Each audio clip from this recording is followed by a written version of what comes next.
Today's Thursday, May 7th, 2020. Coming up on Roland Martin Unfiltered. The man who leaked the video, the shooting of Ahmaud Arbery, steps forward. We'll also talk to Arbery's mother right here on Roland Martin Unfiltered. The governor of Maryland, Republican Larry Hogan, vetoes the $577 million bill that would increase funding for HBCUs. Oh, I got a few things to say. And where's that black lieutenant governor, a graduate of Howard University? Why is he so quiet?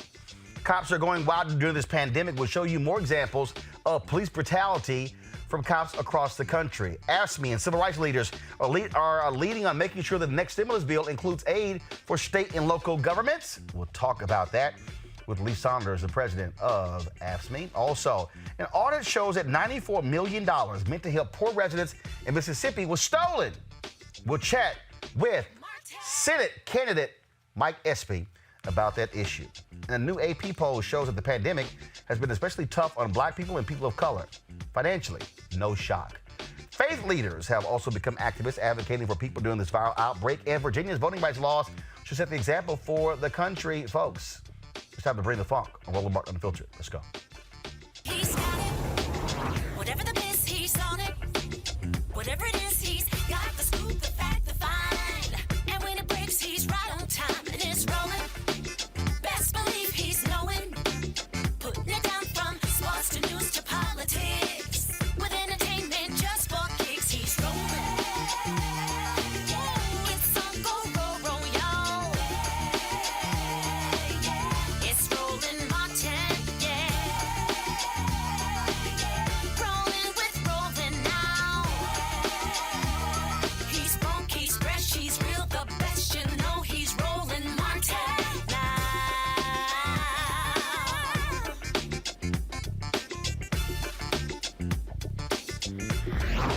Martin. All right, folks, the person who released the video, who leaked that video showing the shooting of Ahmaud Arbery, has stepped forward. He is a lawyer in the town of Brunswick, Georgia. This is the video that we were referring to. Of course, it was the leaking of this video which led to the district attorney announcing that they were going to actually take this to a grand jury. Well, the issues with that is not, and then led to national coverage. Now, all of a sudden, national media is interested. Vice President Joe Biden has made comments about this here. The White House was asked about this earlier. They were preparing a report to get to Trump as well. That's the only reason all of a sudden this now has become a national story, because the video was released. But it was interesting is that, why? What is the story behind this? I'm going to pull this story up. This is from the Atlanta Journal-Constitution. This is, for some reason, I can't pull this story up for some reason. And this attorney says that, and he wouldn't say if he represented anyone or not. He's a criminal defense attorney. Go to my iPad, please. There had been very little information provided by the police department or the district attorney's office, but there was entirely too much speculation, rumor, false narratives, and outright lies surrounding this event, said the attorney, Alan Tucker. I didn't release this to show that they did nothing wrong as it's being circulated. Yet when he was asked about this, he, of course, really couldn't answer the question. I'm scrolling up here, and when he was asked about it, here's good, right here. Tucker's involvement, let me pull it up right here. Tucker's involvement is something of a mystery. He said his firm has not been retained to represent anyone involved in the case, but in the very next sentence, added a caveat. We may be, we may not be. I love this community and have spent my career helping people in this community. My sole purpose in releasing the video was absolute transparency because my community was being ripped apart by erroneous accusations and assumptions. Now, here's the deal. The reality is that George McMichael, Travis McMichael, father and son, were the ones who were involved. That's them right there. Also, there's a photo circulating of the father with his Trump hat on, his MAGA hat, Trump shirt, doing a thumbs up sign with the governor of Georgia, Brian Kemp. Now, what you also have here, though, is that there was another man who was following behind him. He was the one who actually was shooting the video. And again, I'm going to pull that name up in a second. And so the problem right now is again, understanding really what's going on here. Now, in the next hour, we're going to talk with the mother of Mr. Arbery. That'll be in the next hour. And so we look forward to having that conversation. But right now, I want to go to my panel on Dr. Greg Carr. He's the chair, Department of Afro-American Studies at Howard University. Erica Savage Wilson, host Savage Politics Podcast. Reese Colbert, Black Women's Views. All right, glad to have all of you here. I will start with you, Erica, since you are a native of Georgia. It is strange for this attorney, a defense attorney, to say he released the video, because here's the first deal. How did you get it? Who sent it to you? And then we may or may not. Sounds to me like, no, you're likely representing the third guy. That's probably what happened here. More than likely. And thinking about the former Secretary of State, who I would not dignify as saying governor, the former Secretary of State, Brian Kemp, who readily opened up the state for Black folks to shop. But February 23rd, when this lynching happened in broad daylight, he has since now not opened up the governor's mansion, nor has he opened up the courts so that justice can be served. And so around this whole lynching, I think the unfortunate piece is that at a time where Black folks are disproportionately being affected by COVID-19, that then there's this other layer of trauma that's being added with the video. And so, since Roland Martin Unfiltered has really been pushing this story for quite some time, I know the NAACP put out something today to say that we are done dying.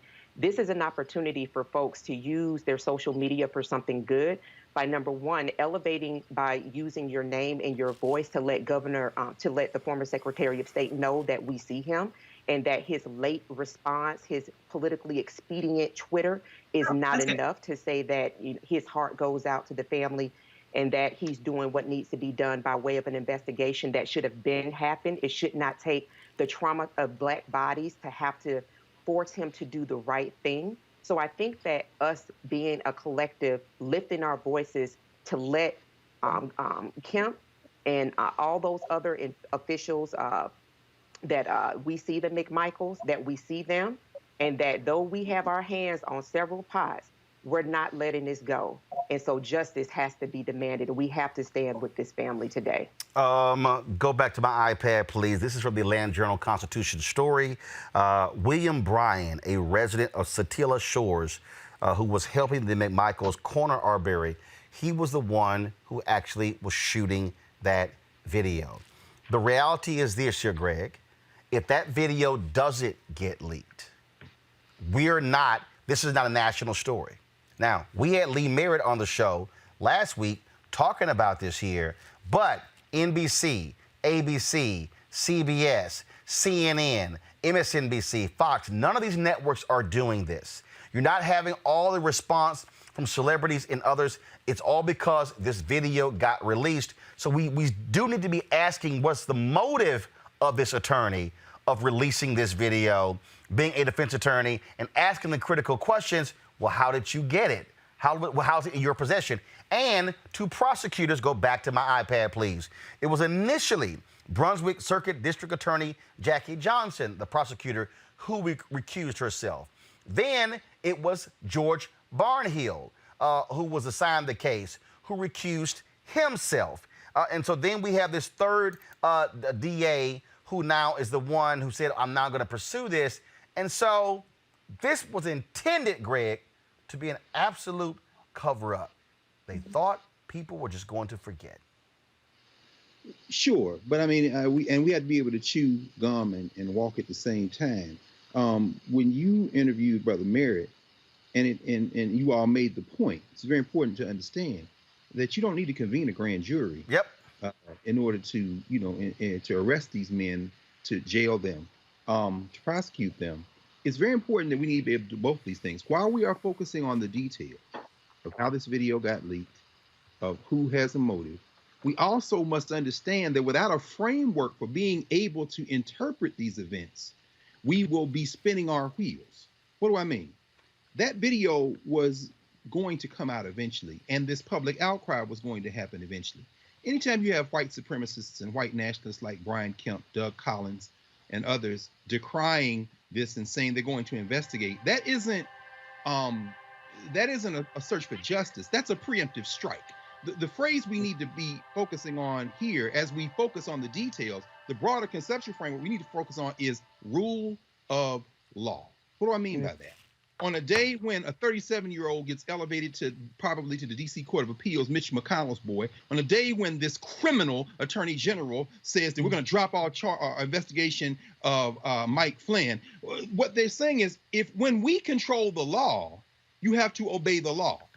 What we don't want is black people to turn away from any possibility that the rule of law is in charge. So when you see a sister like the sister Sarah Anthony in Lansing, the state rep who was surrounded by 3 brothers with long rifles going into the Lansing state capitol because she said clearly the rule of law has failed up here. When we see them release this video and then all these white supremacists line up and say, oh, this is a travesty. No, what they're trying to do is set it up. Go back into 1892 and read Ida B. Wells' lynch law in all its phases. See, when you convene a grand jury, then you can say, well, the lynch mob of the grand jury said that there was nothing to see here. When you say that we're going to get justice, when the governor says that, then he's hoping that black people won't say, you know what? I'm not even gonna worry about it. There's a Second Amendment. Everybody gets strapped. And the next time you show up on somebody, I'm gonna blow your brains out. In other words, what they're trying to do is get ahead of an obvious situation so that finally black people, they can try to convince them, oh, just let the law run its course. So I don't think that this was anything other than a tactic to try to get ahead of what was inevitable, which was going to be the release of this video.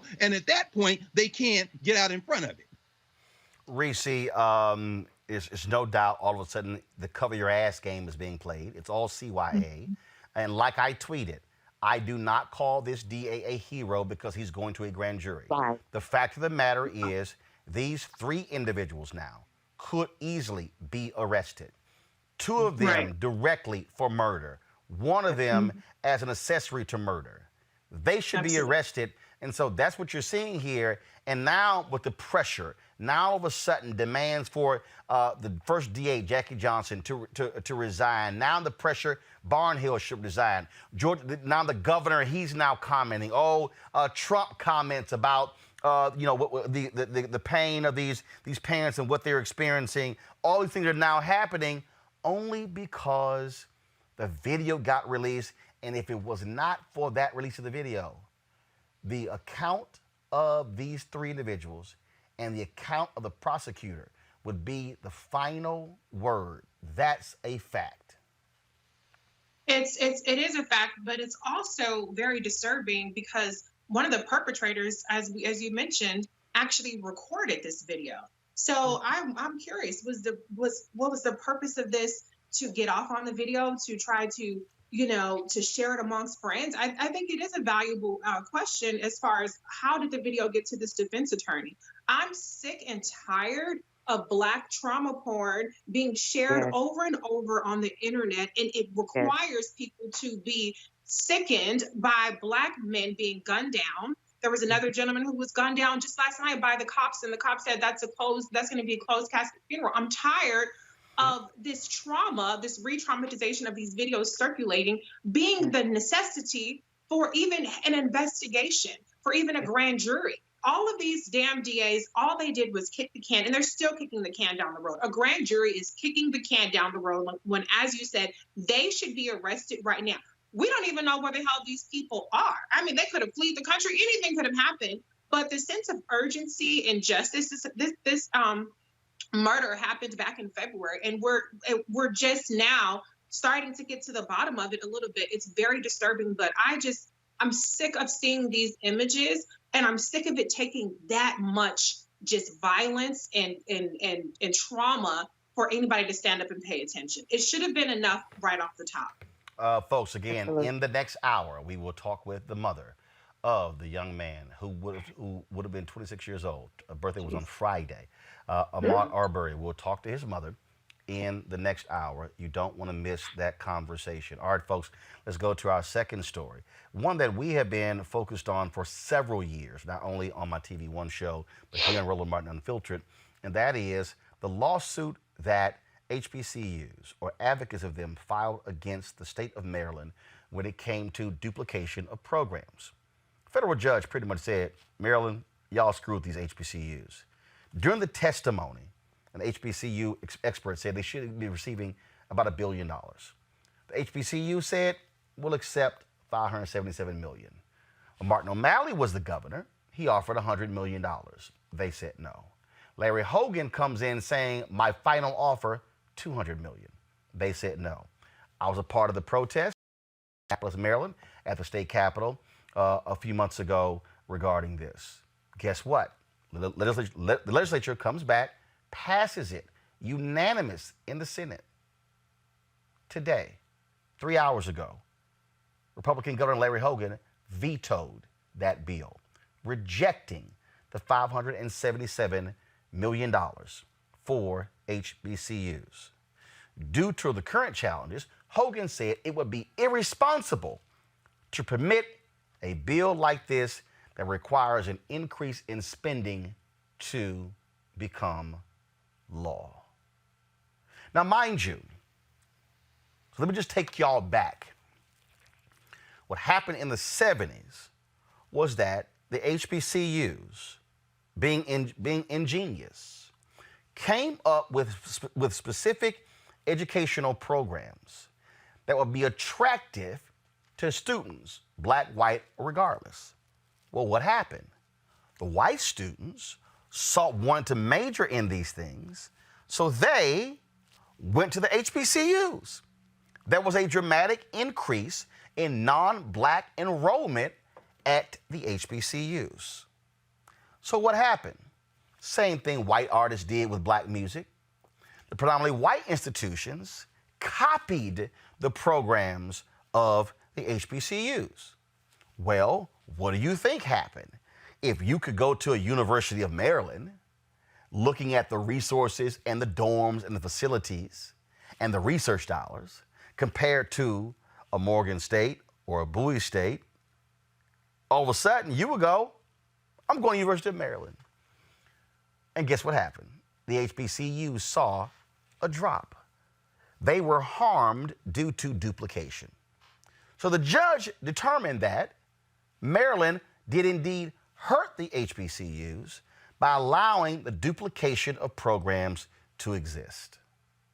And they sued. It was a 13-year lawsuit. They thought it was finally over. And now Larry Hogan decides to do this. But here's what's also interesting.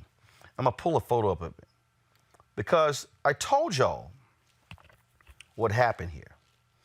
I told you that before the rally, I had to present an award at the Capital Region Minority Supplier Development Council. And in the presenting of that award, I called on those black and minority business owners to flood phone calls to the state capitol in order for them to tell the governor, sign that agreement. Well, one of the people who was being honored that night is Boyd Rutherford, the black Republican lieutenant governor of Maryland.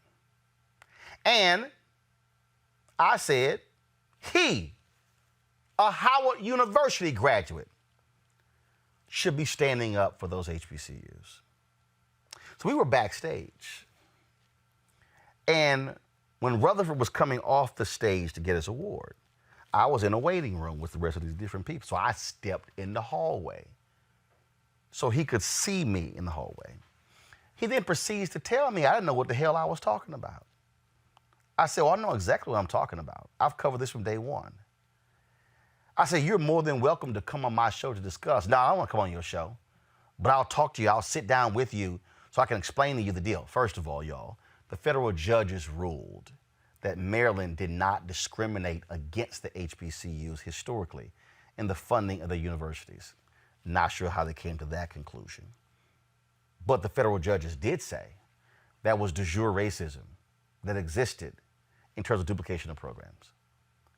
So how is a black lieutenant governor of Maryland, a graduate of an HBCU, Howard University? I'm a graduate of Texas A&M. You see, this is the shirt. That's my Aggie ring right here. This right here is my shirt.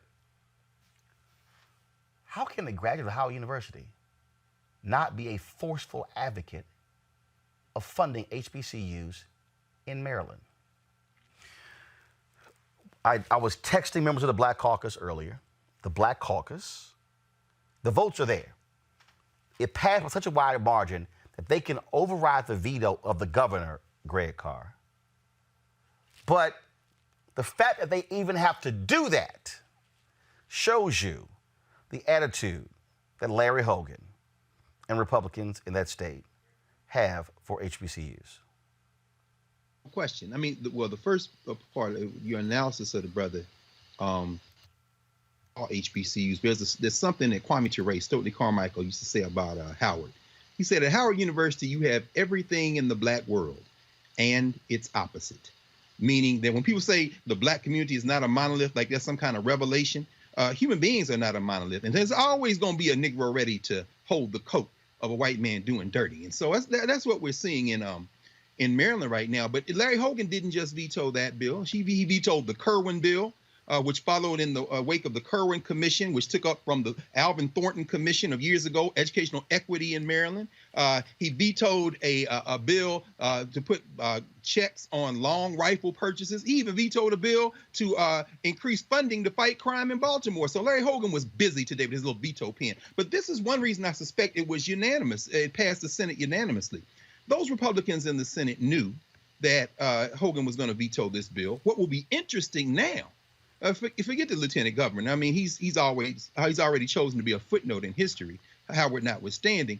The question will be whether or not, when returned to the legislature, whether you'll see that same type of support to override the veto. Because what I suspect, finally, as I said, is that those Republicans in both chambers knew what was coming down the pike. So to be on the right side of history as a gesture, they made it unanimous, realizing that Hogan was going to try to stop it at this point anyway. Again, it was unanimous in the Senate and in the House. Most GOP members, Reese, did vote for it. And I'm trying to pull up the actual number. And so the numbers are there. Now the question is whether or not you're going to see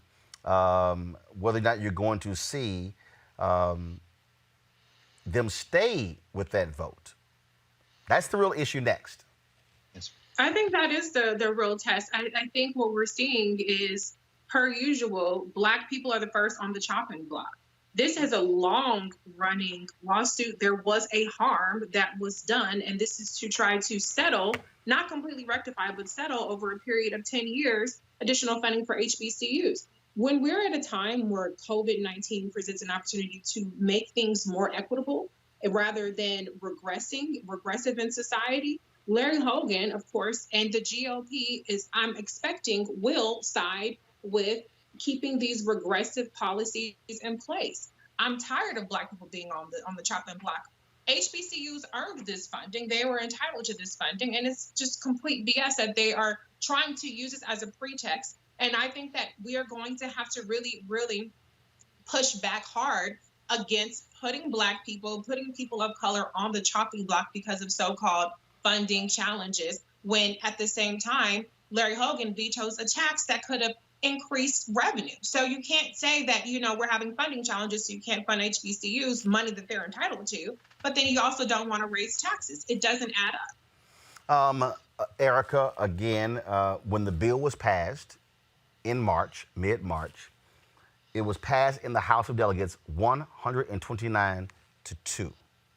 It was unanimous in the Senate. So the votes are there.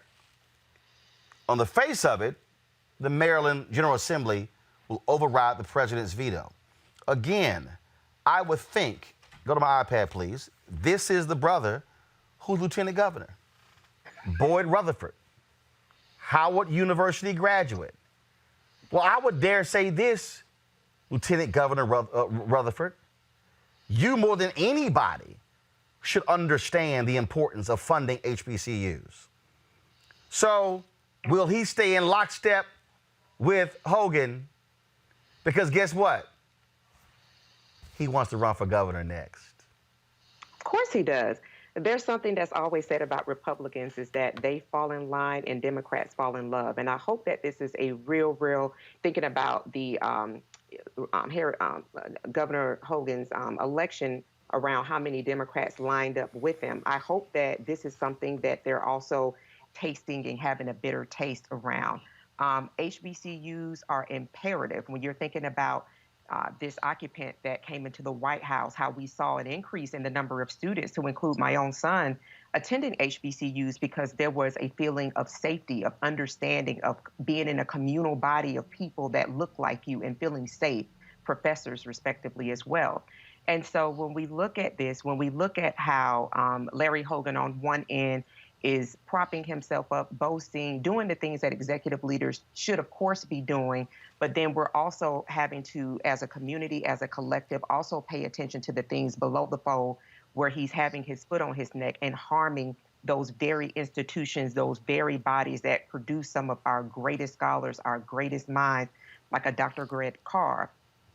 All of these things that we have to consider. So it's important to be very much so apprised of these things and how, though immediately they may not seem that they cause any harm, but in the long term they do. This was the press release, Greg was alluding to that the governor put out announcing his various actions and talking about the sudden turmoil, things along those lines that exist. And then I'm scrolling down here. So he has his veto letter.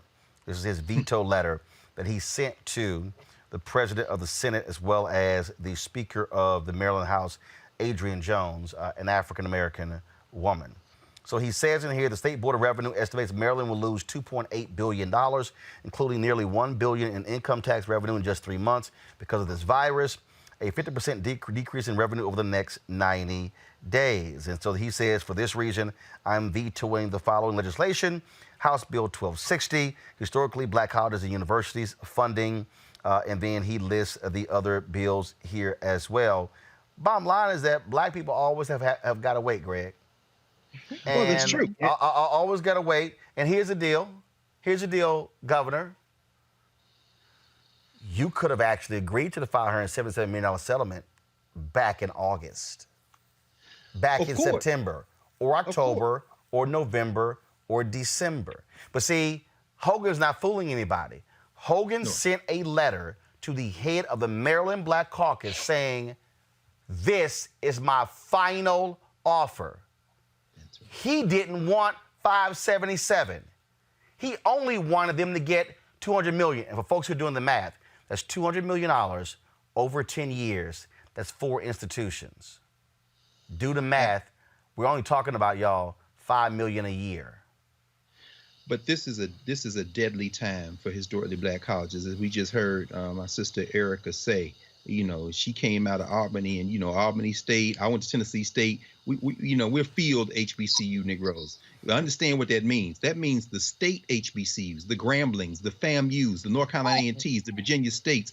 These rely on the state for funding, and right now, higher education, public funded higher education, is under siege. But if you're not a flagship university like the University of Tennessee was to Tennessee State, or the University of Mississippi was to Mississippi Valley or Jackson State, then you are extremely vulnerable. And in fact, this argument is really what sent me to law school. I was an undergraduate at Tennessee State when the state legislature, under threat of a federal lawsuit, was trying to figure out how to increase resources for black colleges. But as you said, Roland, Title VI of the Civil Rights Act of 1964, the Equity Act, is where you get the argument that you can't duplicate programs at these schools. So one of the solutions when the lawsuit in Tennessee, which was the Geyer lawsuit, Geyer versus Alexander, was in place, the Mississippi lawsuit, our friend Alvin Chambers, when you see the lawsuit in Mississippi, Ayers versus Fordyce, what they said was one of the ways to increase resources for HBCUs is to give them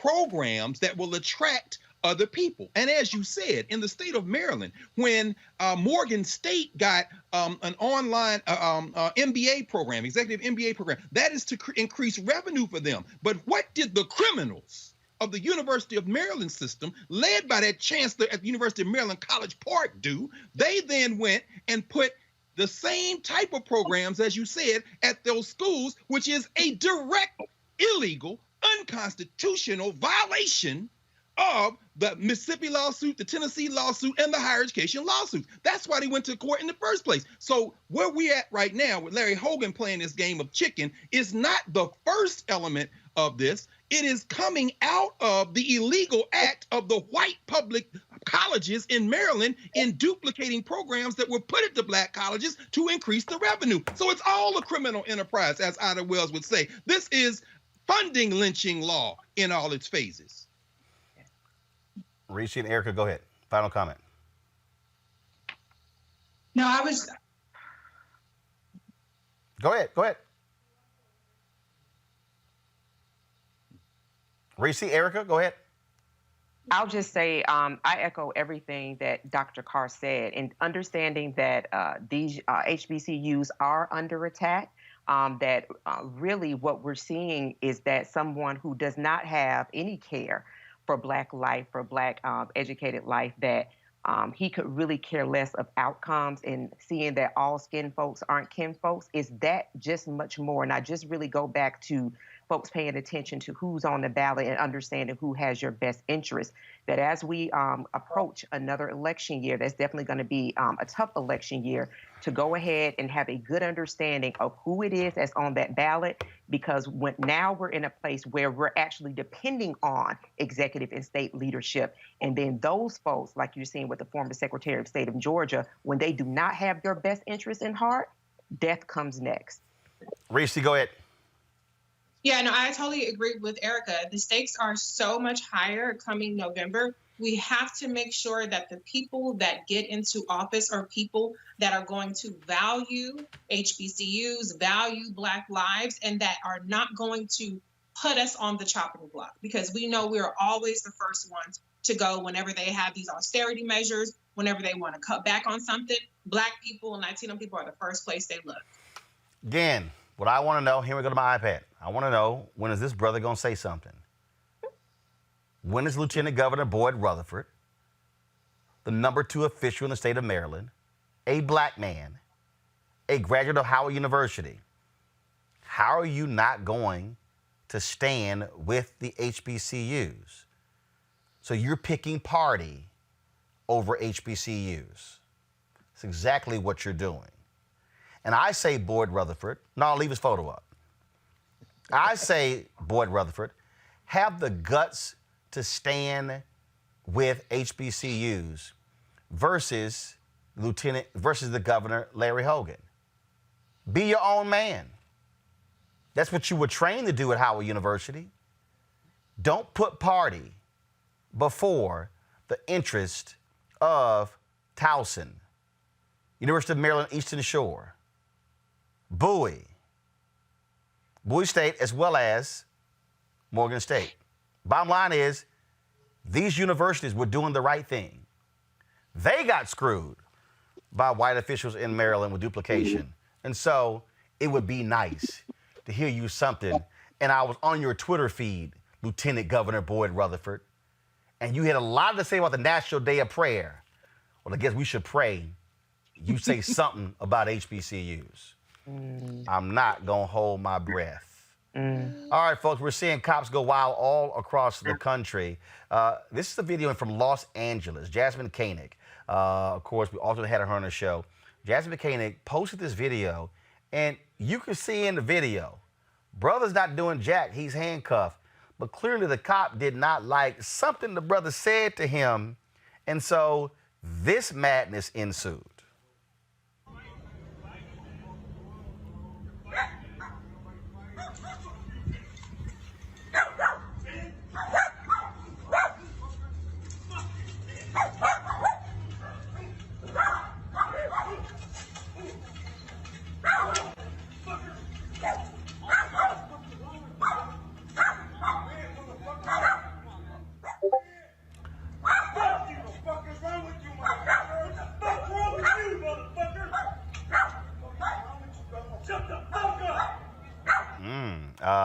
cop not too particularly happy. Then, of course, there's Sean Reed, the brother in Indianapolis, who live streamed a car chase between him and the cops. And he was shot and killed by the police officer.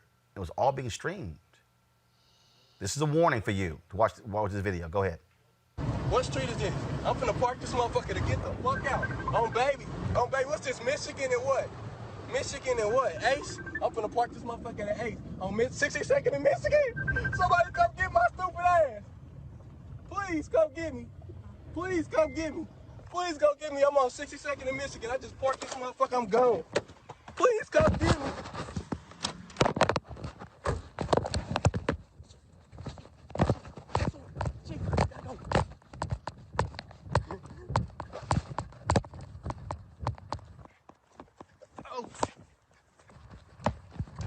What you say?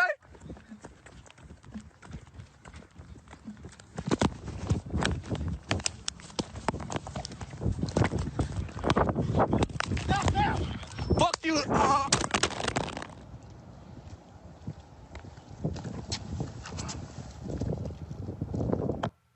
So you see the cop covering his face there. Also, there was a comment that was made with regards to him being casket ready, something along those lines. I'll pull the exact comment. Folks have been protesting in Indianapolis.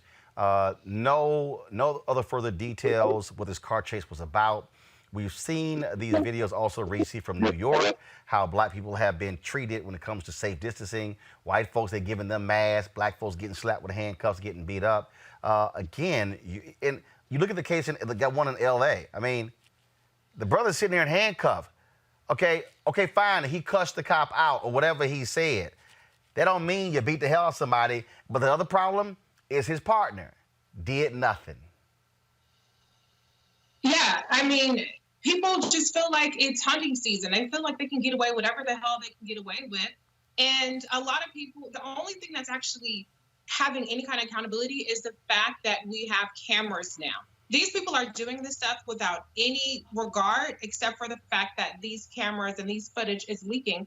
And it's ridiculous. It's not okay to hunt Black people, whether you are calling yourself making a citizen's arrest like the people were down in Georgia, which is really just an excuse to be a vigilante and harass and target Black people, or whether you are a police officer. I'm sick of it. I mean, today it's we don't want to die or something. NAACP was trending. It's sickening, and it just seems like it's reaching a fever pitch in the past couple of days. Erica, go ahead. Yeah, and so that campaign Reese was talking about from the NAACP, we are done dying. And I'm going to tell you, I'm just going to be very honest.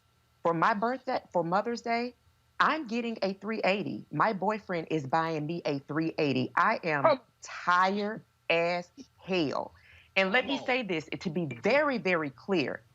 One thing, I don't give a damn what he said. This man in Los Angeles was in handcuffs. And so to see him being effectively boxed upon by one punk and then the other punk that sat back and watched, that is immediate grounds for termination, and they ass should have been thrown in jail. Sean Reed, for that to have been live streamed and for then him to have been gunned down and effectively an old punk to stand on top of his body and effectively laugh about it. And then you have these two backwood deliverance characters out of the state of Georgia and Brunswick, which also the absentee ballot task force, some of the Brunswick officials are a part of that, led by the Secretary of State, Brad Raffensperger there.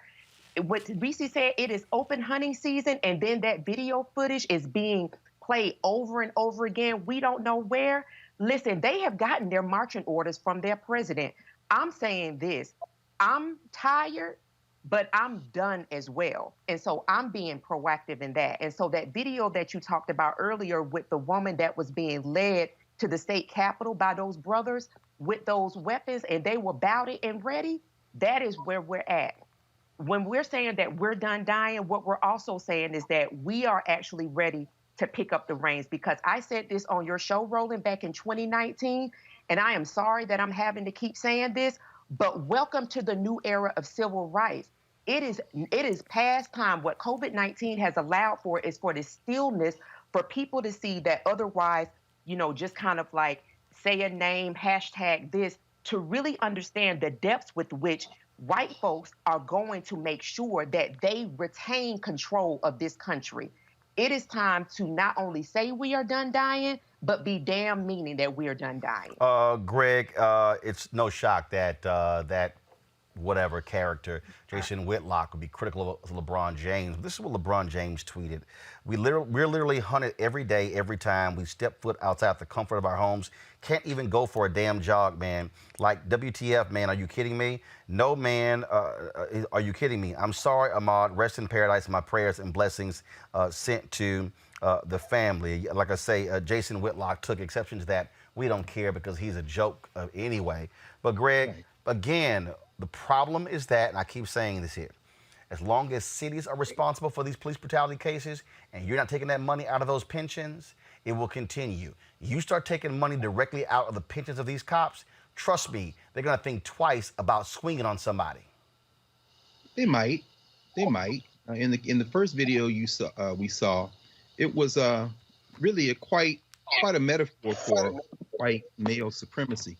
Here we had a run of a man who couldn't pick up the black man who was cussing him out as he tried to punch him. And after raining a number of apparently very weak blows on this black man, the brother was standing there looking him in the face like, that's all you got. Meanwhile, his accomplice standing back in fear for her own life. She probably wanted to stop, but she didn't want to get caught with one of them punk blows. But I love how this black man just stands up and looks at him like, that's all you got? My man throws his camera down, his little phone down in a little tiny fit of shrunken white male supremacy. And that's really what this is about. Now, Reese, I'm glad you brought that up. When the NAACP says we're done dying, I hate to say it, but, and that's why, Eric, I shouted like I did when you say you can get in there in 380. We're not done dying. We are not done dying until we decide we are done dying. And then that's not about marches. That's not about hashtags. And it reminds me of the brother from Monroe, North Carolina, and his wife, the great Robert Williams and Mabel Williams, who were over the NAACP chapter in that little North Carolina town until they said that we're going to form a rifle club, at which point the NAACP suspended them. And go get their book, Negroes with Guns. In other words, what we are facing is a situation where every time we get gunned down, we say this has to end, and then we don't end it. Let's be very clear. They're worried about their money. The police union, yes, the lawsuits might back them up. But when you're facing a shrunken, shriveled piece of a human being, like the one we saw in the first video, and then something less than human, which we saw in Indianapolis, you're talking about people who in that moment really wouldn't be scared of a lawsuit. They are exercising their, what Francis Cress Welsing might say, their fear of annihilation, of genetic annihilation, of white male genetic annihilation. And so if we must die, let us nobly die. But frankly, I think that if we all went out and got us a 380, a couple of little deuces or whatever we're going to have legally, and then when they run up on us, like I said with the sister in Lansing, she ain't got to worry about nobody running up on her because ain't nobody going to spit in my face. I got 3 firemen with long rifles. And guess what? Not only am I not going to die, today is the day you question whether or not Black Lives Matter as much as your life, because I'm getting ready to take it if you get in my face. All right, folks, let's go to our next story. AFSCME is leading a big push along with civil rights leaders and members of Congress to make sure that the next stimulus bill includes help for frontline service workers. Joining me right now is the president of AFSCME, Lee Summers. Lee, glad to have you back on the show. We've heard so much about, again, the frontline people, and we keep hearing essential, but you got to make sure, though, that if you're opening up all these businesses and opening the states back up, those folks better have PPE, better have masks, better have goggles and things along those lines. I don't think these people even care about that. They're just like, okay, whatever, open up, and then you live at your own peril. What's happening right now, Roland, is that you have a mentality with certain people here in Washington, D.C., who believe that people can risk their lives every single day. They can be exposed to the coronavirus. They can expose their families. They don't have to work with the proper PPE, with the proper equipment, and everything is okay. Well, everything's not okay. People need to be taken care of. We have everyday heroes in the public service every single day, whether you're a nurse, whether you're a sanitation worker, whether you're a social worker, whether you're an employment services worker trying to get those checks out every single day, and they're risking their lives going into work without the proper equipment. Now they have a double whammy where state and local government are actually running out of money because the tax base is crumbling. And you have folks that have given a lot of money to the corporation to help them, helping small businesses. But by the way, we have found, and I think the conference, the Leadership Conference on Civil and Human Rights found that 90% of African Americans and people of color who own small businesses are not receiving those funds, okay? But in the public service, workers who perform tax are not with a. All right, you broke up there at the last, so repeat that last comment, Lee. I said that people who are providing essential public services every single day and risking their lives are now threatened with a pink slip, with being laid off, with being furloughed, because the tax base is crumbling and Washington, D.C. is not providing aid to state and local government. Well, what you have is you also have this attitude where Donald Trump doesn't care. If it's not a red state, he only wants to support those people who can help him in the election. You got Mitch McConnell, who has said, hey, cities and states, you got problems, file for bankruptcy. Well, number one, states can't file for bankruptcy. That's an idiotic and absurd statement. This is not a red or blue issue. This is a life and death issue for these everyday heroes, for these people who are providing public services, essential public services to the citizens of this country. And they deserve respect, they deserve the necessary equipment, and they deserve to have help from the federal government, as the federal government has helped corporations, as they have helped small businesses. Well, on that particular point, we talk about helping these businesses. I mean, that's the whole deal. When you got the cruise industry who wants to bail out, and they're not even U.S.-based companies, okay? They're headquartered offshores for a reason. Other companies, of course, who are stashing cash left and right, you know, and that's what's crazy to me. I'm sorry. The workers in these cities, in these states, they don't have offshore accounts. And let's break it down further, Roland. Let's break it down further. I grew up in a household in Cleveland, Ohio, where my dad was a bus driver. That was a way, and he was organized. He was a member of the Amalgamated Transit Union. Public service was a way for African-American families to achieve a decent lifestyle, to be able to move into the middle class. And that is being destroyed right now. You look at what's happening with the coronavirus. African-American families are being affected much more at a much higher rate than white families across this country. And Black families don't have the kind of health insurance and health care that other folks have. They have pre-existing conditions. All of these factors contribute to a decline in our community of life. You know, our community is trying to move forward. And we need support and we need help from the federal government. And that's one of the reasons why we developed, AFSCME has developed the campaign, where we are pushing the need and talking about the importance of the provision of public services. Who provides those public services? Who provides clean water? Who picks up the trash every single day? Who provides health care in this country?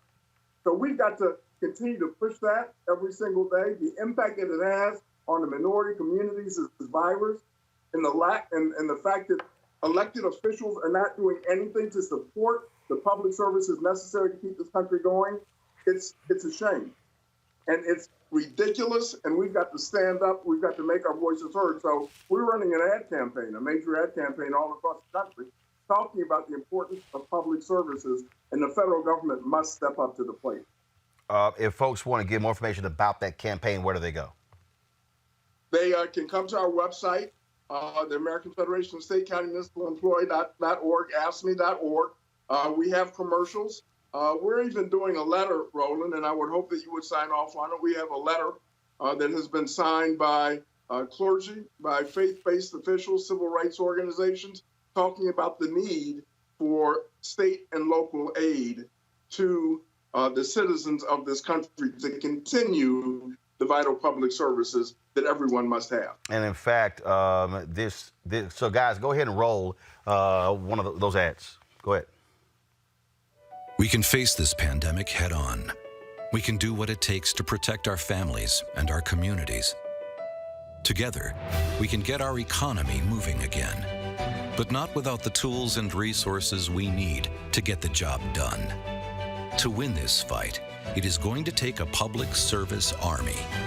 Don't let Congress fire the frontline workers who can save us. Text FUND to 237263 to tell Congress to fund the front lines. All right, then. Again, Lee, this is going to be important because the reality is this is going to be the battle. And when you look at the numbers, it's a whole bunch of people who look like us who are those frontline workers. That's exactly right. So we appreciate your support, brother. Sign that letter. We're going to be sending it in tomorrow.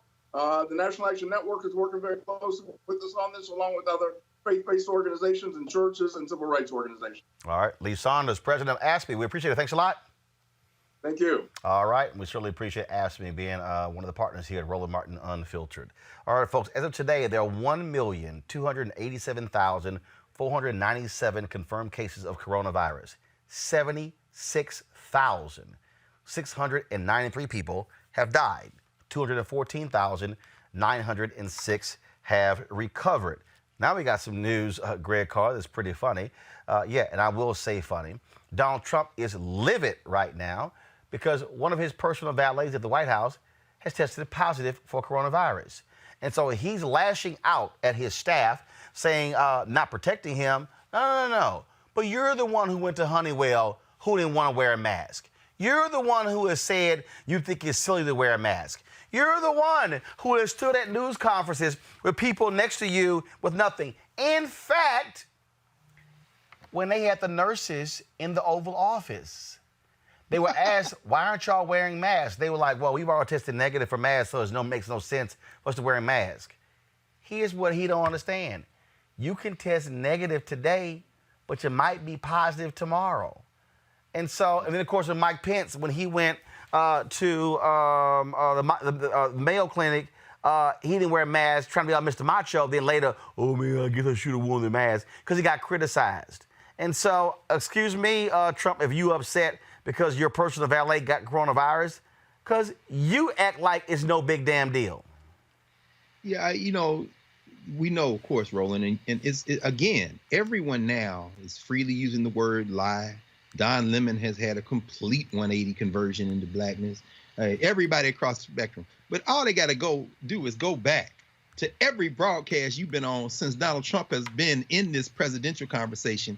You nailed this from the beginning. You can't, not only can you not believe a word that he says, you can't believe anything anybody around him says. Somebody says, oh, do you think Donald Trump has coronavirus? My honest answer is, I don't know. Because you can't trust anything they say. And this man, who's one of his personal valets, is a member of the armed forces. He's a Navy guy. And so this man is risking his life walking around all these white supremacists who are, and I'm going to call it virtue signaling. Not virtue in terms of good, but virtue in terms of white nationalist values. They're not wearing masks to signal to the members of their clavern that I'm with you. So this is not an accident for Mike Pence. This is not an accident for Trump and Honeywell. And as you said, finally, in the White House, in the Oval Office, when that nurse from Louisiana was like, I can't really get my get what I need in terms of PPE, my people, and he's sitting there holding himself like he always does to try to control. That's not what I'm hearing. Look, man, you're a liar.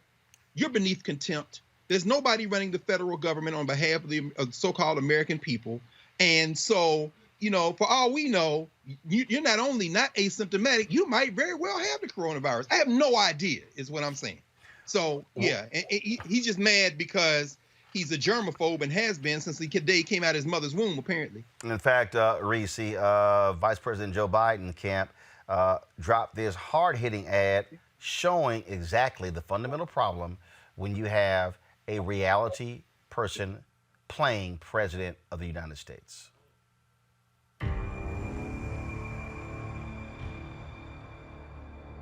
President Donald Trump is tweeting out support for Michigan protesters. These are people expressing their views. They seem to be very responsible people to me. I want them to be appreciative. And I say, Mike, don't call the governor of Washington. Don't call the woman in Michigan. If they don't treat you right, I don't call.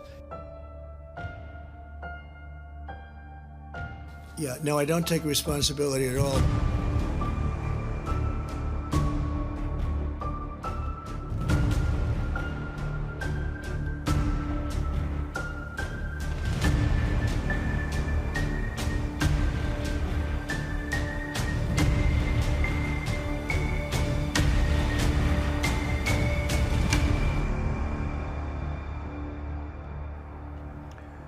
Well, Reese, that makes it perfectly clear with the lack of leadership we see right now.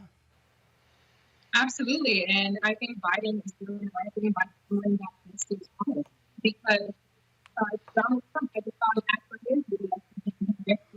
Hold tight 1 second. Hold tight 1 second. I'm having some audio issues with you. Let's sort that out. Erica, go ahead and respond, please. Yeah, so Donald is a liar. He's out of shape. Anything that comes out of his mouth is the furthest thing from the truth. He wishes he was a tenth of President Barack Obama. He's mediocre. He has a limited vocabulary. So anything out of his mouth, particularly remembering that he is the son of a Klansman, has no credibility whatsoever.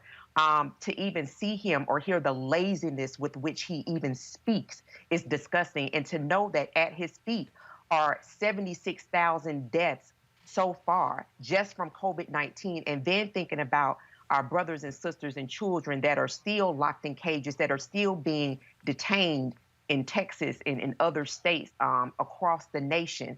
He has so much blood on his hands, he and Mike Pence. And so I think that to the degree where he is spazzing out and that is being covered, it's illegitimate. To me, what these mainstream medias who are so in love with every move that he makes, the responsible thing to do for folks that still tune into that mess would to be actually to report, just like what we saw in the Biden video, to continue to hold to account what he's guilty of, and because it's not leadership. All right, Reese, go ahead. Yeah, no, like I was just saying that Donald Trump is running ads as well, where he paints a completely different picture, and we can't overestimate I don't want to say intelligence of the American public, but how tuned in they are with the ins and outs. I mean, at the start of this coronavirus pandemic, Donald Trump was getting high marks because a lot of people weren't really in tune with it. So it is critical for Biden to beat this drum and make sure that people aren't just seeing these glossy ads from Donald Trump. And yeah, I know you would think, well, people hear the death tolls, people hear, the numbers of infected, but not necessarily everybody's going to place that blame at Donald Trump. So this is more of what Biden and the entire Democratic Party needs to do, not just for Trump, but also for Mitch McConnell and the GOP that refuses to provide relief. All right, folks. Director Antoine Fuqua, of course, Training Day and, of course, the Equalizer, put this PSA together to honor those folks who are putting their lives on the line to save others during this pandemic.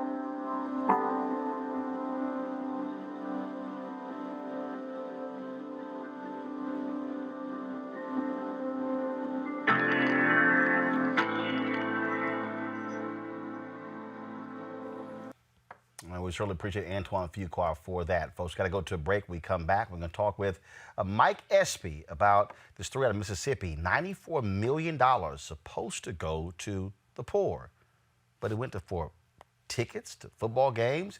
$1.1 million went to Hall of Famer Brett Favre. Really? We'll discuss it next right here in Roland Martin Unfiltered. You want to check out Roland Martin Unfiltered? YouTube.com/Roland S. Martin. And subscribe to our YouTube channel. There's only one daily digital show out here that keeps it black and keep it real. It's Roland Martin Unfiltered. See that name right there? Roland Martin Unfiltered. Like, share, and subscribe to our YouTube channel. That's YouTube.com/Roland S. Martin. And don't forget to turn on your notifications so when we go live, you'll know it. Mississippi is one of the brokest states in the union, and an auditor there found federal welfare money was used to pay NFL Hall of Famer quarterback Brett Favre $1.1 million for speaking engagements that he never showed up for. After Favre's failure to reply to the many text messages, the Associated Press sent his manager, Bus Cook, told the AP that they had nothing to say. Favre doesn't face any criminal charges, but the other issue is that what they discovered is that money was spent on all kind of other things, tickets, concerts, you name it. Joining us right now is Mike Espy, who's running for the United States Senate from the state of Mississippi, former congressman there. Mike, glad to have you back on Roland Martin Unfiltered. This is just crazy, $94 million for the poor, and it was treated as a slush fund by some state officials. Yes, Roland, hello, George. This is a widening gap here in Mississippi. More comes out. I'm having trouble. All right, hold tight 1 second. Looks like we're having an issue there with the audio. So, folks, let me know if we can just quickly get that repaired. And if we can't with the Skype, just get Mike on the phone, because I do want to get his thoughts on this. And so, Mike, let's go ahead and talk again. Let's see if it's gotten fixed. Okay. Go ahead. Repeat your comments again. You're speaking with me? Yeah, go ahead. Okay, well, sure. Yeah, I was just telling you that this scandal is deepening and widening every day. We found out in February from an audit report that $94 million of TANF money, welfare money, money from a program called Temporary Assistance for Needy Families. There was a conspiracy to embezzle $94 million. And at the same time, there were, 98% of the TANF applicants were rejected because they wanted to repurpose the money to be sent for personal purposes, cars and entertainment tickets and speeches by Brett Favre. $94 million stolen from the welfare program in Mississippi to be repurposed for Republican operatives and friends of political leaders.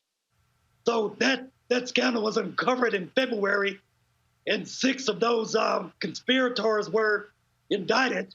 And now the stories are coming out every day showing us just how bad it was. And we're talking about, look, this is supposed to be going to poor people. Yes. You're giving Brett Favre $1 million for speeches he didn't even give? He never gave. He got $1.1 million to make speeches that he never gave. So the TANF program is a program to take indigent people and try to lift them to build their capacity. For those who never graduated grade school or high school, to make sure that you can push them into a GED or industrial school. For those who needed jobs, make sure that you can help them with resumes or job opportunities. For women who were single head of households, to make sure they had child care, to make sure you could build them into some sense of self-sufficiency. That was the purpose. But I'm telling you that 98% of the applicants were rejected, and they only gave 5.4% of the money to the applicants and 95% of the money to private corruption. Also, I'm seeing here that $650,000 was spent on Bibles and grammar. Really? It's more than that. Apparently, they love sports figures, because not only did they give money to Brett Favre to make speeches that he never made. You remember the wrestling star, Ted DiBiase? Yep. All right. They gave Ted DiBiase and his son millions of dollars for programs, wrestling matches, and books that Ted DiBiase wrote that nobody read. So, this just goes on and on and on.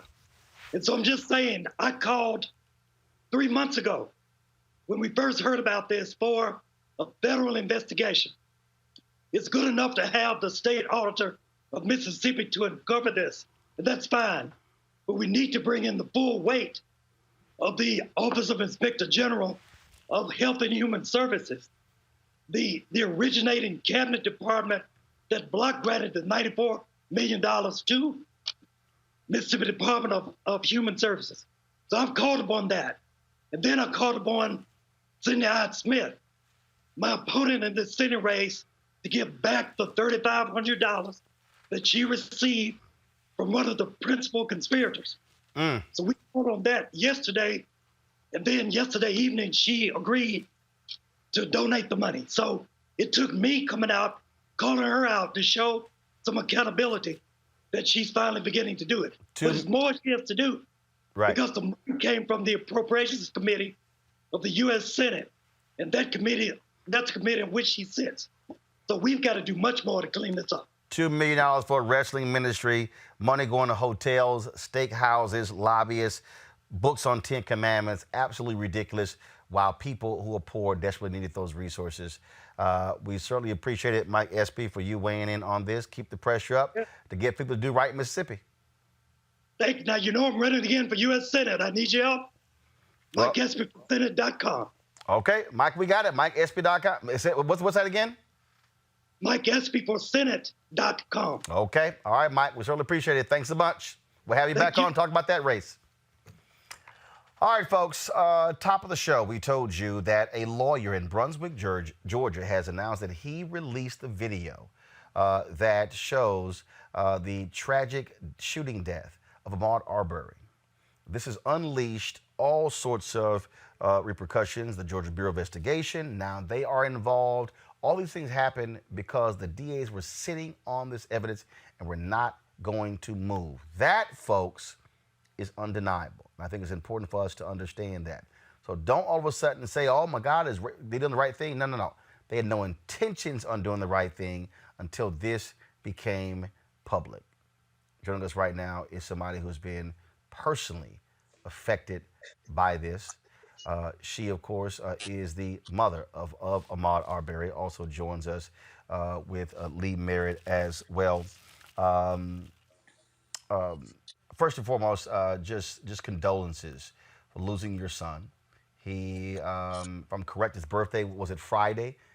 He will turn 26 years old? Yes. That has to be just difficult. But I got to, first of all, before you even get into all the stuff of the last 2 days, just let folks know who Ahmaud Arbery was. Ahmaud was my baby boy. He has two siblings, one sister, one brother. And again, he was the baby. I had him back in '94 on Mother's Day. So around this time was really when we celebrate Mother's Day as well as his birthday. One of the Cooper Jones, he, according to the stories that we read, he was an avid jogger. He played football in high school. That is correct. So here we are in May. This happened in February. When this took place, were you just simply perplexed as to how your son is dead because he simply went out jogging? And also, did he live in that community, live nearby, anything along those lines? Because he was running in that area. And that is correct. He lived, our subdivision is about 3 miles from where he was jogging. And I never worried about him jogging because that's what he did daily. So I didn't have any concerns and nothing was posed where I had to become worried when he went out jogging. On my pound to get prepared to ask some questions as well, so just want to let y'all know in advance. The fact that we are here, we covered this story last week. We had Lee Merritt on talking about it. New York Times did a story. But frankly, Ms. Jones, national media didn't care. But it wasn't until that video got leaked where all of a sudden people began to pay attention. And the problem here is that you and the family, you had not seen this video. The DA's office sat on the video. Y'all found out when we found out, correct? That is correct. Lee Merritt, that's what really strikes me when we talk about where we are now. I just fundamentally believe that on a third DA, that they were hoping this thing would go away and not have to adjudicate it. For them to say, oh, now we're going to go to a grand jury, it's only because that video's out. No, I absolutely agree. The level of corruption that is being exposed by this case. And you know what? Ahmaud's legacy is going to be the exposure of a great deal of corruption in the criminal justice system in South Georgia. They were hoping that this case would go away. They were hoping that they could murder a man in the streets and that there would be absolutely no consequences for anyone involved. And the legal apparatus was going out of its way to make sure that that became a reality. I'm going to go to my panel with questions. First up is Greg Carr. Greg, you're talking to Wanda Cooper-Jones and Lee Merritt. Yes, of course. Brother Merritt, again, thank you for continuing to stand. And Sister Jones, I mean, there are no words. I know how my mother would feel on my sister versus been my nephew. You talked about Ahmaud in a way that I don't want to use the word humanized because he's a human being, but that reveals to the world who this young brother was. You know, help us understand, if you can, and I think about Sister Sabrina Fulton, of course, Trayvon Martin's mother. At this moment, nobody wants to be in the spotlight that you're in, and I know this has got to be incredibly difficult. What do you call on those of us who are feeling this pain just by kind of proximity to you? What are you calling on us to do? I mean, set aside the justice would be restoring your son's life, of course, as Sabrina Fulton says. I mean, but what do you want us to do? Because I know we're going to act, but we need to hear from you in this moment if you can articulate even a bit of it for us. I just need some assistance on trying to get these men indicted. They really need to go to jail. I mean, 2 months and 2 weeks has been too long. I mean, something has to happen. Thank you. Erica?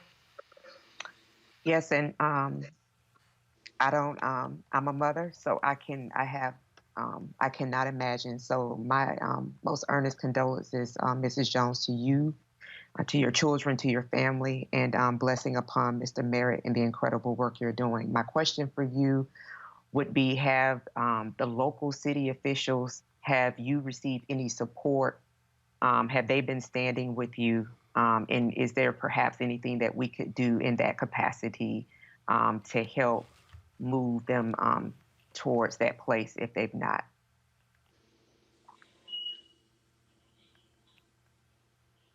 Ms. Cooper-Jones, did you hear a question? Oh, I'm sorry. I thought that was Lee's question. I'm sorry. Can you repeat the question, please? I'm sorry. I thought that was Lee's question. Sure. Have you received any support from any of the local city elected officials? And is there something that, if you have not, that we could do in that way to help move them towards providing you some level of support from your local city officials? Okay. I just recently I began to receive support. The case had been out there. The crime occurred back in February, and just last week, when it went public, is when they reached out to help me. I mean, when it first happened, no one reached out. There was no support. There was only articles coming in the newspaper, which had the stories of the murderers in it. So no, ma'am, there was no support. I mean, they have came in with some support within the last week, but 2 months ago, there was absolutely no support at all. Reese? Ms. Cooper-Jones, you have my deepest condolences. I think I read somewhere that you were actually told a different story about the incident occurring in the home versus outside. How much has the story changed in terms of, you know, what you're now seeing happen, what transpired from that video compared to what you were told by the authorities? Initially, I was told that there was a burglary, and Ahmaud was confronted by the homeowner. There was a confrontation, and at that time, there was a struggle over the firearm. I kind of questioned the story before the video came out, because the news articles that was coming out said something totally different as well. I have not viewed the video, but I've had some of my siblings to do so, and what they've described is nothing like I was told at first. When we talk about what's happening now, Lee, I'll go to you. This attorney, this defense attorney, releases the video. says he's not representing anyone, but then says he may or may not. Does that seem strange to you? It is. It is actually very strange because these men haven't been charged yet. They have the liberty to kind of play these games where their attorney, who is clearly their attorney, releases a video and attempts to impact the outcome of this case, but can hide his hand and say that he doesn't represent anyone just yet. It's clear that he intended to somehow influence the outcome of this case with the video. The scary thing for me is I believe that he thought this video would help his clients. And because the culture is so backwards there that they thought that that excuse of a citizen's arrest was valid here. Ms. Warner Cooper Jones, as Greg alluded to, you are now a part of a sorority that no black mother wants to be a part of. We talk about mothers of the movement, people who have lost their children to police abuse, lost their children to police shootings. You look at Trayvon Martin, Sabrina Fulton, Tracy Martin, Trayvon's dad, what they have to deal with. Just explain for the folks watching, what you've had to endure for the last 2 months, knowing full well that the individuals who clearly shot and killed your son have not been brought to justice by anybody, and it took yelling, kicking, and screaming just to get to this point we're at right now. It's been hard. I mean, it's just the fact that he's gone and he's not gonna be. I can't see him. I can't touch him. I mean, it's really hard. And at this point, I'm not for sure whether I've even really processed it. I think I'm still in a numb stage, and I can't heal. I can't begin to heal because it's just it wasn't worked appropriately, and then I was beginning to heal, and then the video came out. It's just been a nightmare. It's just been really hard. And of course, the governor weighs in. Vice President Joe Biden weighs in. Now Donald Trump is weighing in. But I would think the only thing that can actually bring you any sort of solace is to actually see these handcuffs slapped on them, go through the legal process, and then being convicted and found guilty of murdering your son. That is correct. It won't bring him back, but it will make me feel better. Well, we're going to continue to cover this story. It is one that we covered before mainstream media decided to do so. We're going to certainly stay on it. We thank you for your strength and your courage. Again, prayers to all the family of your son, Lee Merritt. We certainly appreciate it. Thanks a lot as well. Thank you, sir. Thank you. Well, got to go back to a break. We'll be back at Roland Martin Unfiltered in just a moment. You want to support Roland Martin Unfiltered? Be sure to join our Bring the Funk fan club. Every dollar that you give to us supports our daily digital show. There's only one daily digital show out here that keeps it black and keep it real as Roland Martin Unfiltered. Support the Roland Martin Unfiltered daily digital show by going to RolandMartinUnfiltered.com. Our goal is to get 20,000 of our fans contributing $50 each for the whole year. You can make this possible. RolandMartinUnfiltered.com. All right, so a lot of y'all are always asking me about some of the pocket squares that I wear. Now, Robert don't have one on. Now, I don't particularly like the white pocket squares. I don't like even the silk ones. And so I was reading GQ magazine a number of years ago, and I saw this guy who had this pocket square here, and it looks like a flower. This is called a shibori pocket square. This is how the Japanese manipulate the fabric to create this sort of flower effect. So I'm going to take it out and then place it in my hand so you see what it looks like. And I said, man, this is pretty cool. And so I tracked down, it took me a year to find a company that did it. And so they make these about 47 different colors. And so I love them because, again, as men, we don't have many accessories to wear, so we don't have many options. And so this is really a pretty cool pocket square. Now, what I love about this here is you saw when it's in the pocket, it gives you that flower effect like that. But if I wanted to also, unlike because if I flip it and turn it over, However, it actually gives me a different type of texture, and so therefore it gives me a different look. So there you go. So if you actually want to get one of these Shibori pocket squares, we have them in 47 different colors. All you got to do is go to RolandSMartin.com/pocket squares. So it's RolandSMartin.com/pocket squares. All you got to do is go to my website and you can actually get this. Now, for those of you who are members of our Bring the Funk fan club, there's a discount for you to get our pocket squares. That's why you also got to be a part of our Bring the Funk fan club. And so that's what we want you to do. And so it's pretty cool. So if you want to jazz your look up, you can do that. In addition, y'all see me with some of the feather pocket squares. My sister, who's a designer, she actually makes these. They're all custom made. So when you also go to the website, you can also order one of the customized feather pocket squares right there at RolandSMartin.com/pocket squares. So please do so. And of course, it goes to support the show. And again, if you're a Bring the Funk fan club member, you get a discount. This is why you should join the fan club. All right, fam, online church services have been going viral since the pandemic started. Many pastors are reminding their congregations of this and the goodness and promises of God during this challenging time. However, many have questioned whether it was God's will for the virus to spread or if it was sent as punishment. In addition, activism grounded in the values of faith is playing a crucial role in the midst of the pandemic. Faith leaders, particularly in the Black church, are making a difference by partnering with organizations to provide PPE and giving a voice on issues such as gun violence and voter suppression. Joining us right now is Senior Pastor of Relentless Church in Greenville, South Carolina, John Gray. Pastor Gray, how you doing? I'm doing well, Roland. Thank you for allowing me to be a part of your show. And I do want pocket squares, and I need some ascots as well. Well, we'll certainly have to hook you up on that one. Got to do that.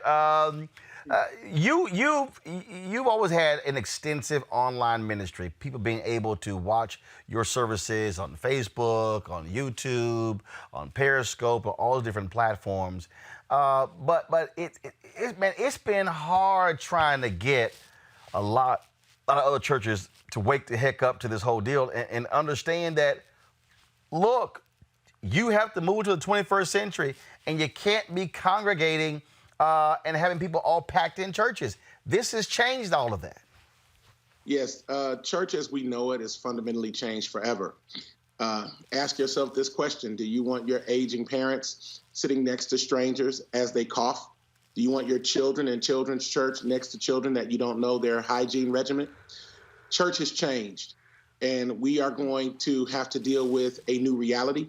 For us, our audience is larger than our in-person audience. So we've always put a lot of infrastructure into having a global reach while still having local outreach. So that's very important for us. Meeting the needs of our poor, our underserved, our elderly, our widows, our veterans. It's always been a big part of who we are. We're going to continue to do that. And the truth is, if you do not adapt, churches will not survive.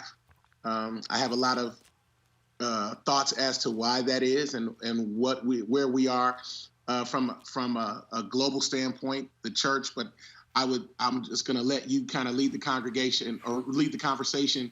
But for us, we've been preparing for something like this for quite some time. And on that, I mean, and so you can't just prepare yourself or your staff. You also have to prepare the members. I was reading a story in South Korea. They put in some extremely strict practices in place. They've said no shouting in church. They've said no singing in church. I said, man, when I saw those rules, I said, I don't know how that's going to go down in some Black churches. No shouting or singing. I'm like, I don't know about all of that. But again, those are things that people have to factor in when you talk about droplets in terms of coming from your mouth, how that could spread coronavirus. It's unbelievable that we're even because expressions in worship vary from culture to culture, as you know. The African American church expression is not one that is quiet. It's expressive. It is emotive. It is engaging. Slap your neighbor, high five, hug 5 people. Those days have come and gone. And I think that we're going to have to deal with the reality that if you read the New Testament, the book of Acts in chapter 2, the Bible says they continued daily in the temple and they grew from house to house, which means that the actual original church grew from house to house, not building to building. And I think for too long, certain aspects of Western Christian thought have idealized gathering in buildings, when in fact, the original intent of God was for us to never get comfortable in edifices, but build our faith in our homes and then with our neighbors and then spread that way. That's what he said in Matthew 28. He didn't say build a building and tell them to come here. He said go. And so since maybe some of us weren't getting that message, I believe he allowed this moment to force us out so that our faith could be seen outside the confines of the 4 walls. Let me ask this question before I go to questions from my panel. And so whenever people say, why did God let this happen? And I keep reminding people of the very basic 2 words, free will. That's first. 2, That's it. That we have the capacity to actually stop whatever happens. Coronavirus did not actually have to happen. We played a video from the folks at Vox.com where it was the growing of exotic animals that were not being eaten by the poor in China, that were being eaten by the elites in China, where the government changed the rules that facilitated having these exotic animals in these wet markets, and that created the condition and the space for this to actually happen. That doesn't have to happen. And so I think people get so caught up in why did God let this happen, as if they want, to me it's like, okay, we want to do whatever we want to do. God, now come in and fix this thing and save me from doing it. No, you didn't have to actually do that. That's right. Free will, you said it best. Roland, you're a theologian as well as, No, I'm bootleg. My wife, she got papers. She ordained, she went to seminary. I'm bootleg. Let's be clear. Listen, but you're you got papers by association. You got EBA. What strikes me is that people blame God for this, but the reality is these are things that we created. I think there's 2 other things we need to consider. There's the difference between God ordained and God allowed. Did God create coronavirus to punish the world? No. That's not in his character. This is a wicked disease. It steals the breath from people. It cuts and severs families. You don't even get to say goodbye to your loved ones. There's nothing in God's character that reminds me of that. But is it God allowed? I think so. I think this was allowed for a number of reasons. Number 1, we have treated each other with contempt and disdain. We have no heart of empathy for our fellow man. We do not believe in equal inherent value of every human soul. We don't. We have not treated each other well. I believe the earth is a living organism. Romans chapter 8 says that the earth is eagerly awaiting the revealing of the sons of God, and it's groaning in birth pains until now, which means the earth is waiting for people who have a moral compass that points true north, that we can have honorable discourse among brothers and sisters, regardless of race, creed, religious background. We haven't been doing that, Roland. And I think for those of us who are believers, I believe that God is saying, for me and for those who are a part of the Christian church, you guys have been real relaxed in your presentation of me, and you haven't been showing people who I truly am. And so I'm going to allow this to give you a warning shot to get your act together. The Bible says judgment comes to the house of God first. So I feel like this was a shot over the bow of the church to say, change your trajectory, change your parameters, change your idea of success. Because before, Roland, you know it, success was how many people you could get in a building. Yep. Now success is how many people can you serve? How many meals can you distribute? How many elderly can you care for? And I think that was the original intent of the church, and I think that's the return that God wants. Let's go to Reese first. Hi, Pastor Gray. So my question is, with the social distancing rules being relaxed by the government, I think it's going to take more people just opting into observing these physical distancing things. What do you think the role is of the church to help your congregants and people who follow the Christian faith understand how, even though the government isn't requiring you to stay home, or even though the government is requiring certain things of you, it's still important to take these precautionary measures? Thank you for the question. The first answer is I can tell you what we're not going to be, and that's the control group. We heard one of the governors from one of the states say that the church is the control group, meaning we're going to see what happens with the spread of this virus with those who go first, and then we'll figure out what to do. I've already determined that whenever they open up the state of South Carolina and lift restrictions beyond, our church is still not going to open in a physical location. I can't have on my conscience the reality or the possibility that someone contracts this virus and maybe loses their health or their life because I want to gather. There's no amount of money or notoriety or any of that that is worth the possibility of losing a life. I think it's important for pastors to take the lead, because there's two sides to that. One side is you lack faith. If you call yourself a man of God, then why don't you open the doors? But faith does not lie, and faith sees facts as well. And in the multitude of counsel, there's safety. I think it's unwise for me to put elderly African-American individuals with pre-existing conditions in a closed setting with people we don't know, and particularly when coronavirus is asymptomatic in some people, and you don't even know you're carrying it, and you can get other people sick. We're going to have to let people know that we are not about just meeting in a building. We have to become more committed to what Dr. King called the beloved community, away from the building. So we're trying to be very front-facing in the community. We're always doing things every single week, 4 days a week. We're giving away groceries, fully masked, look like we're like in spacesuits, but we give groceries to anybody who drives up to let our community know that we are committed to them. But the reality is we may not go back to services in a building the way we did even 7 weeks ago. And that's okay with me, as long as we can still practice our faith and stay connected and stay alive. And so I don't know if that answered your question, but I'm telling our congregation that if there is a time when we're in the building, there's going to be protocol, and we're going to wait until at least June to see what happens now that they've opened up the communities again. I want to see if the curve has flattened. If not, then we just won't go in. I'm not willing to risk anybody's life just to, say we gathered. Greg Carr. Well, thank you, Roland, brother Gray, Pastor Gray. First of all, it's really encouraging to hear that you all are that the community, that the congregation is serving, and that's at the center of the faith practice there. Thinking about religion as distinct from spirituality, I'm looking at some of the things coming out of Haiti and West Africa.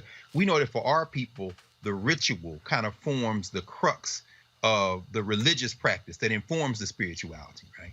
And it's interesting, as a brother, Chancellor Williams, Dr. Chancellor Williams, who was a great historian. People know his book, The Destruction of Black Civilization.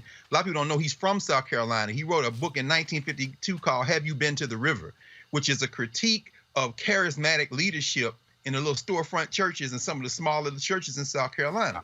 My question is this: do you anticipate, with us being apart physically in terms of religious practice, the possibility of the emergence of some of these cult-like figures that Chancellor Williams was critiquing back in the 50s, emerging online to siphon in some of that charismatic stuff and take us off in a direction that we may not have even seen back in the days when even Reverend Ike was riding high, in terms of siphoning that off and using the cyber platform to do it?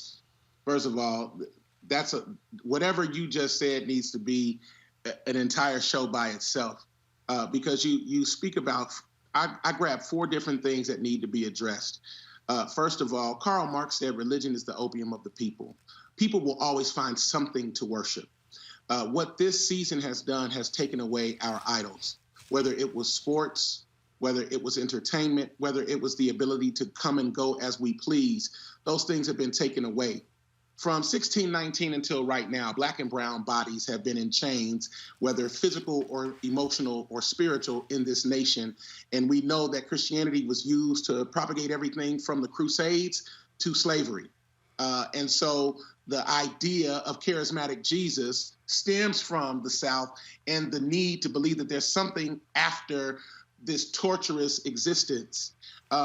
What it morphed into was a money-making machine that kept us at bay and created a new era priesthood where you can only get to God if you get to me first, and you got to give me money in order to get to God. And all of that is being torn down. And whether we're talking about mosques or churches or temples, all of it's being torn down, because to get to the Most High, the essence of perfection, we now have the ability to do that ourselves. I do not want people to worship at the altar of John Gray. I am the first person to lead from my wounds. What I believe is that people are going to have to make a decision on what is truth. Now we are in the era of live your truth, which is, I respect it, but it's dangerous, because what's true for me may be extremely harmful for you. There is a difference between truth and subjective truth. And so there will always be people, and the Bible calls them false Christs, or people who prop themselves up for their own gain. But the first thing Jesus did in the last week of his life is he went into the temple and he tore down the tables of the money changers. It was symbolic of him saying, you're not going to pimp people in an attempt to make them think this is how you get to God.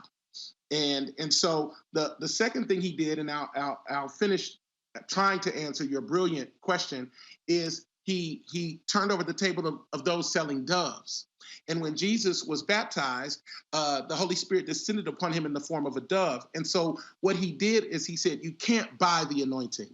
You can't fake being a genuine spiritual leader. And I think this season is going to draw a delineation, a mark in the sand that causes us to see those who are truly about the business of God and versus the business of ministry, because they are two different things. Thank you, Then Erica.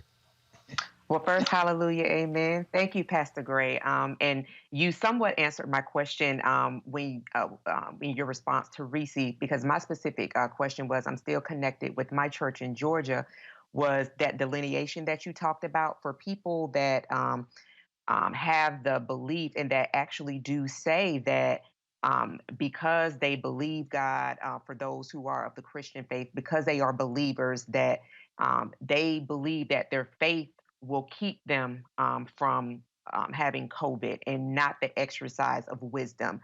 So what do you say to those people that are really saying that if a person says themselves to be a believer, if they're taking all of these preventative measures and not going into worship or the place of worship, that somehow that means that they don't believe God as strongly as they should? How do you counter that narrative, or how do you address that? I would respectfully direct them. First of all, it's a great question. I would respectfully direct them to Exodus chapter 12, where God is speaking to Moses as the last plague in a series of plagues to deliver people from oppression, which, by the way, to the panel and to Roland, I think is significant that it's been 400 years that we've been in this country as a people. And it was 400 years that the children of Israel were enslaved, and it was a plague that marked their freedom. And here we are, and there's a plague in the land. But in Exodus 12, this is what God said. He said, tell the people, put the blood on the door. When I see the blood on the door, I will pass by. If I don't see the blood on the door, something on the inside is going to die. What God was saying is we're going to require some social distancing. The plague is coming. The only way that you're going to be free from the plague is if I see the blood on the door. He didn't say faith. He didn't say if you tithe. He didn't say if you have deep spiritual insight. Stay in the house until the plague passes by. If I don't see the blood on the door, then that means you didn't obey the social distancing requirements to allow this thing to pass you by. And so it wasn't even about faith. I could have been an Egyptian in a Hebrew house, but if the blood was on the door, he wasn't coming to get me, because it was not about my faith. It was about obedience to a higher authority. The blood is on the door. Stay in the house. Let it pass by. Once the plague is done, then you can come out. And so I think for believers, it's important to understand that faith and science are bedfellows. It doesn't dishonor God for me to listen to the scientific reports about what happens if we sever our social distancing measures right now, what that will do to the curve. My faith doesn't stop me from having this virus. I don't care how much I love God. God also expects me to use wisdom. I don't have to believe in gravity, but let me jump off a high building. I can assure you that my faith won't stop me from becoming a large brown pancake on the pavement. And so to answer your question, my sister, I believe that there is wisdom in listening to our science experts, our doctors, local, state, and national officials, but that will inform my faith. I'm not hostage to what they say, but I'm also going to use wisdom.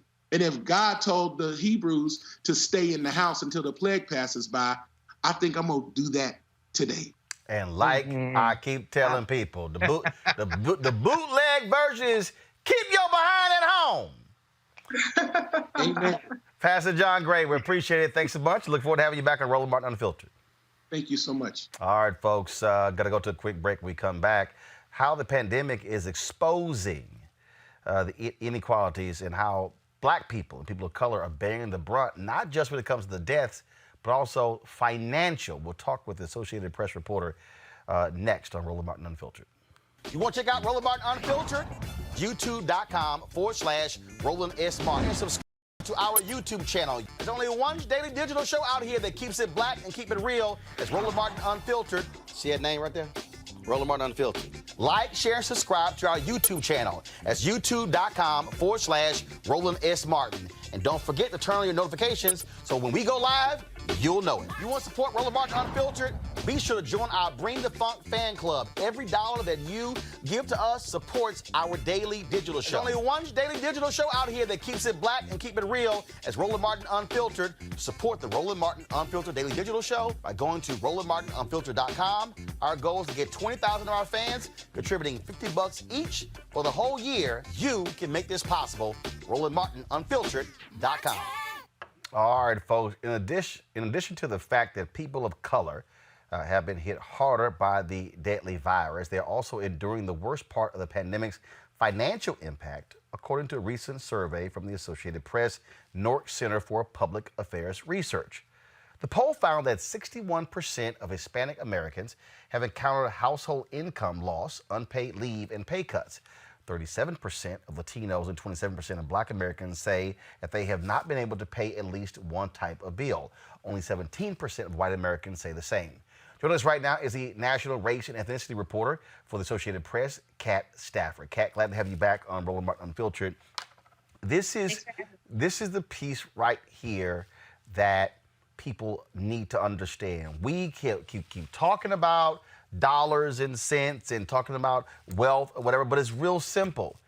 If you got more money and more resources, you can weather a storm far better than people who have fewer resources. And so when the government is sitting here trying to figure out, okay, how do we deal with this? This is that moment. This is that tragic moment that people are going to have to understand we must confront. Yeah, really what this shows is a couple things. Journalists of color, especially Black journalists, to be frank, we have been sounding the alarm on these inequities that have existed in our country, to be frank, since, we were brought here via slavery, right? And, for a lot of us, this is not surprising to see these numbers come out. The first step of this was to really take this racial data in terms of who's being infected with this virus. And now what we are seeing is the second step, which is the economic strife that we're seeing in communities across the country in terms of Black Americans as well as as Latino folks as well. And, you know, I had a story a couple weeks ago that really dove deep into the pain that's unfolding in my hometown of Detroit. And what was also part of that story was this financial issue that's really starting to bubble up. So when we see these polls come out, for me, it's sad, but unfortunately, it's not that surprising, because if you go back and historically look at some of the things that have happened in this country, if you look at Hurricane Katrina, if you look at the Great Recession, our community really still has yet to recover from those crises, right? So when you think about the long-term impact of COVID-19, when you're talking about Black people, when you're talking about other communities of color, we have yet to see the total magnitude of what this is really going to do. Well, and look, we always have said that different groups don't have enough money to be able to weather a $300 or $400 or $500 shift in income, and we're actually seeing this. And I think that people that at some point folks have to understand, yeah, if you don't have a livable wage, $15 an hour, if you don't have savings or investment, if you're not in that position, you're not going to be able to handle what's taking place here 2, 3 months, 4 months, potentially 6 months, not having a job. Right. And really, I feel as if that, to be frank, is where the media comes in. This is where we should really be shining a light on this issue. And Roland, I know this is something that you've talked about. This is something that I'm passionate about as well.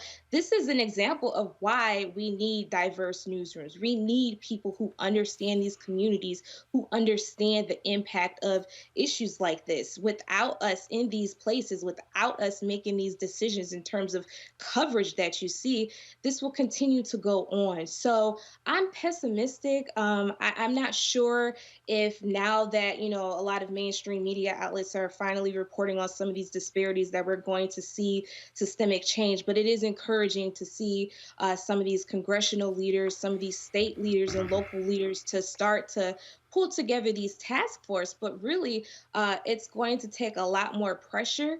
It's going to take a lot more of us digging into these issues. And let's be clear here, race is a part of every piece of America. It is interwoven within the fabric of this nation. So when you think about COVID-19, you can't talk about it without talking about race and these disparities that have existed forever. Well, it's quite interesting. I've seen some of the comments. People are upset with you because you report on race.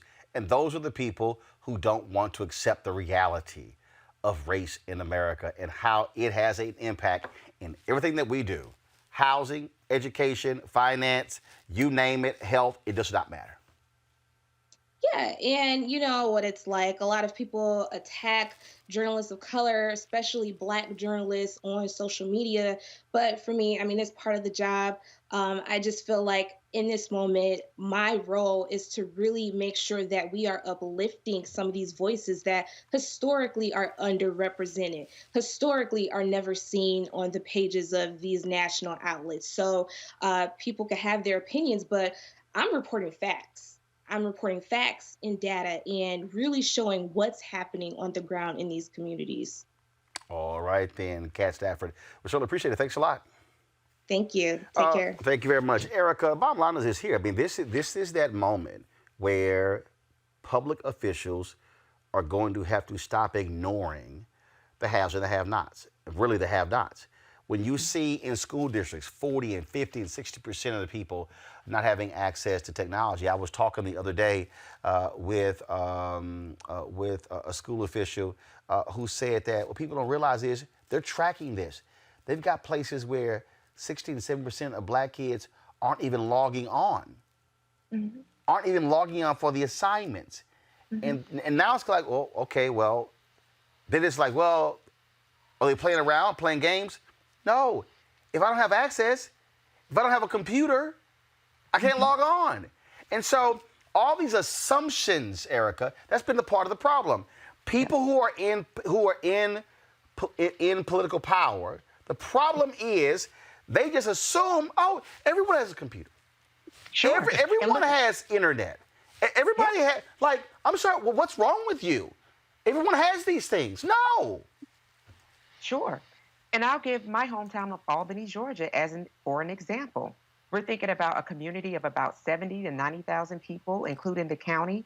You're talking about folks that depend on one specific place to get their water, gas, and light. And if they're not able to pay that bill, which usually for folks that live on the south and the east side of town ends up being $400, $500, $600 a month in a rural community that's 45 minutes away from the interstate, where you have people that are feeding off of Albany because it is town, it is the city. When you add all those factors together, there is a historically Black college there. So you have college students, some of which that are first generation college students. So when you have a place that's cut off like this, when people cannot even afford to make their utility payments now because they're laid off from jobs that weren't paying a damn. And so now they don't have utilities. They already didn't have broadband. And then you also factor in folks who don't have proximity to an actual grocery store. The gas station is a grocery store. So now you have folks, guardians who may not be able to pay rent. They can't pay light bills. They definitely don't have broadband because they're thinking about how in the hell they're going to feed people in their family. But the profile of people that are in these elected positions, again, elected positions, look at how they look.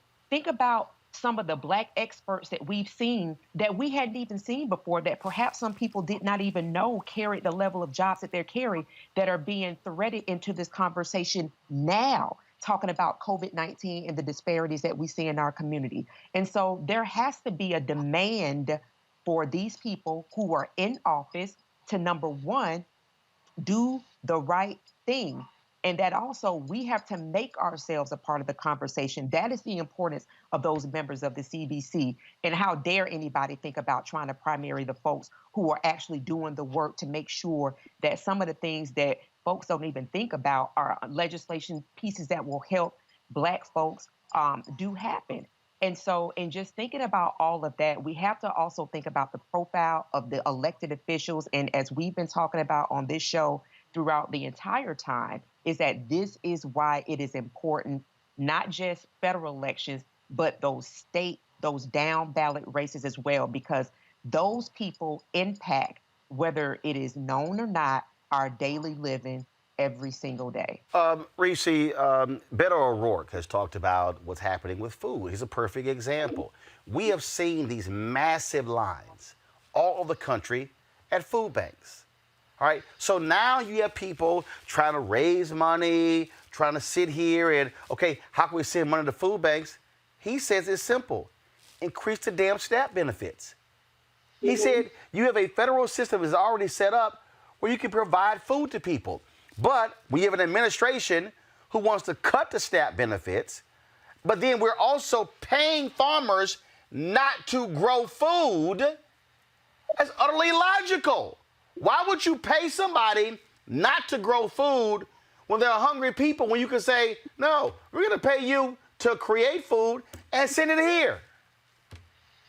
Yeah, absolutely. I to your point, you mentioned Beto O'Rourke, so I'm going to mention Senator Kamala Harris, who introduced the Speak the Feed Act, which allows for restaurants to, to do something with the food that's left over. She's partnering with Jose Andres on that.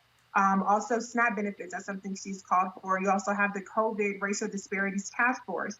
And to Erica's point, we have to have a seat at the table. I saw that Vice President Joe Biden name-checked Kamala Harris's bill.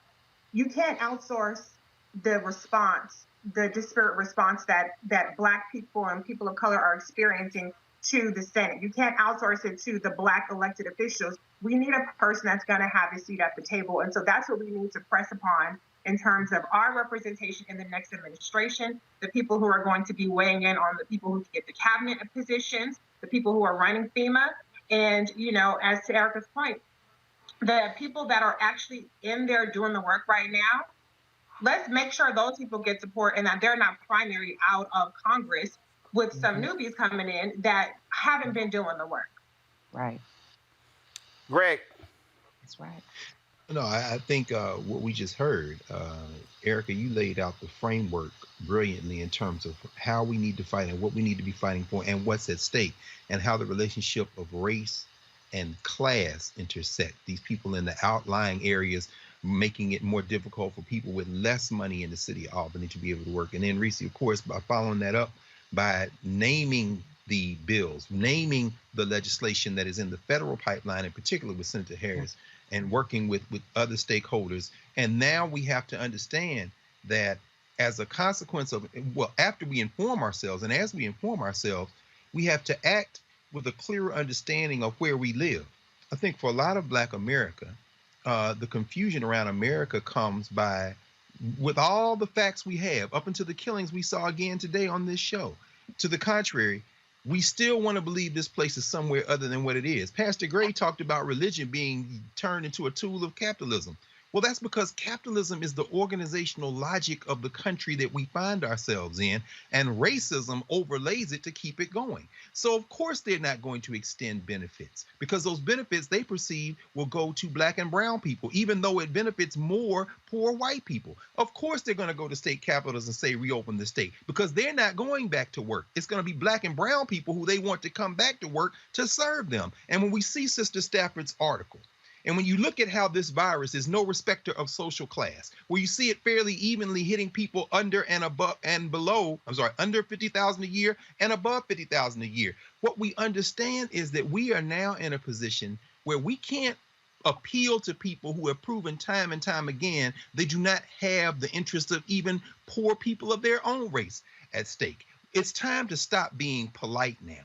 And if you're not going to vote in this election, then please prepare to suffer the consequences. But just like this virus, and you don't wear a mask, meaning you don't respect other people enough to protect them from you when you don't vote, what you're basically taking your political mask off and said, I'm just going to spread whatever happens to me to you. We've got to be smarter now, because if we're not smarter, this virus, which could literally rewrite the global political economy, could end up meaning the end of the federal United States of America as we know it. What this virus has exposed are the people who are frauds, are the people who are hypocrites, are the people who say they care about the poor but do nothing. It has exposed evangelicals who care more about right-wing judges.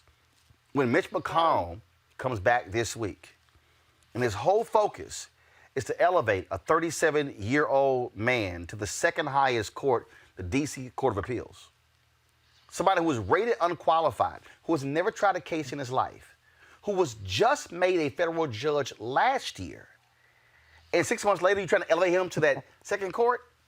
Y'all, that's what they care about. It is not the people, and that's the real issue. Greg Carr, Reese Colbert, Erica Savage Wilson, I appreciate it. Thank you so very much. All right, I want to thank the people who have contributed $50 or more to join our Bring the Funk fan club. Every dollar you give, certainly we appreciate. I want to thank the Lawyers Committee for Civil Rights Under Law, Kristen Clark, for their donation. Thank you so very much. Alexandria Prentice, Alva Moore, Angela Denmark, Anissa Perkins, Anthony Doss, Atoya, Bread from Heaven Ministries International, Constance Moore, Cornell Shelton, Daryl Dishman, Daryl Bev Bryce, Donna Burgess, Donna Frazier, Doretha Johnson, Dwayne Nicholson, Eric McWhorter, Eugene Evans, Felisa Cooper, Imani Enterprises, James Hollis, James Washington, Jamie Hooker, John Williams, Joyce Dukes, Kimberly Kenneth Shaw, Kimberly Bowie, Kristen Clark, Mavis Knight, Michael Washington, Mitchell Brown, Narita Collins, Oslo Inc., Robert Johnson, Rock, Rudolph Howard, and Ursula Hamilton. I want to thank all of you folks. Don't forget, your dollars make this show possible. I mean, look at today's show. We had, of course, the mother of Ahmaud Arbery and Lee Merritt, and of course having Mike Espy on, and having Pastor John Gray, having all of these experts that we've had on the show. This is what we do, folks. Ain't nobody else doing this on the digital platform, okay? As a matter of fact, look, I know you got Black News Channel, but you got to pay for that. We free, all right? But all this costs, staff costs, the resources, the equipment, these things cost. And so we want our goal by the end of the year, again, is to have 20,000 of our followers who are regular supporters of Roland Martin Unfiltered. And all we're talking about is $50. If you can give less, that's fine. Totally understand that. But here's the piece. $50 a year comes out to $4.19 a month. 13 cents a day. It allows for us to be able to cover these stories, to have Lee Saunders with AFSCME on the show, talking about, of course, the need for aid to local and state governments, to have us covering and bringing to light these stories of these mothers and fathers who are losing their children to violence, but other people are ignoring. But they only pay attention when it becomes a, quote, national story. When we talk about, of course, what is happening with HBCUs and the funding, that's why we do what we do. All this stuff matters. You can give right there on YouTube. Folks, there are more than 3,000 of you have been watching the show tonight. Imagine if all of those people actually gave. Same thing of those of you who are on Facebook, who are on Instagram TV, who are on Periscope. Y'all, it's real simple. If we don't control our narrative, somebody else does. And we're asking somebody else to cover us. Please tell me, how far has that gotten us so far? So, Cash App. R Martin is $RM Unfiltered. Guys, bring it up, please. PayPal as well, paypal.me/R Martin Unfiltered. If you want to send in money order, cashier's check, New Vision Media, Inc., 1625 K Street, Northwest, Suite 400, Washington, D.C., 20006. We also now have Venmo, and I think we are getting Zelle as well. I'll have all that for you, so we're going to add that as well. Also, if you want a credit card, use Square. Go to RolandMartinUnfiltered.com. That's all you got to do.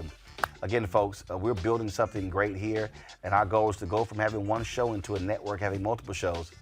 But you got to start with one, and that has to be successful. So we certainly appreciate it. So everybody who gives $50 or more gets a personal shout out from me on the show. So I'll see you tomorrow. Please support us in what we do. All right, folks, y'all take care. Have a good one.